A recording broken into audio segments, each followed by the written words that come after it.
بكل فخر واعتزاز تنحني هاماتنا إجلالا وإكبارا أمام عظمة الشهيد معنا محمد بدران وجميع الشهداء. باسم مجلس عوائل الشهداء نعزي أنفسنا أولا، ونعزي عائلة الشهيد معا، ونعزي قائدنا وشعبنا، ونسأل الله عز وجل أن يلهم أهله الصبر والسلوان.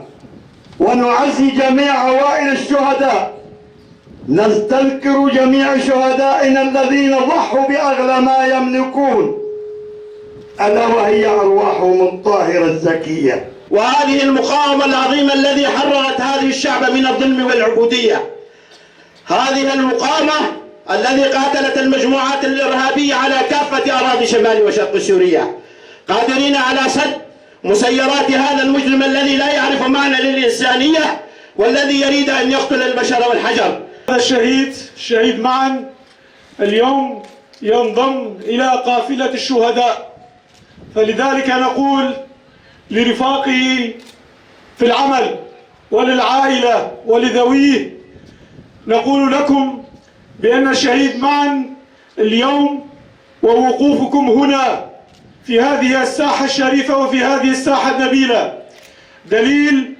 بأن ثورة شمال وشرق سوريا، ثورة الحرية، ثورة الديمقراطية لا زالت مستمرة. شهادة هبل معا اليوم دليل بأن المقاومة مستمرة. 2022 مكان وتاريخ الاستشهاد 2/3/2023. تمردنا ضد الموت وخلقنا حياة من دون الموت بفضل الشهداء.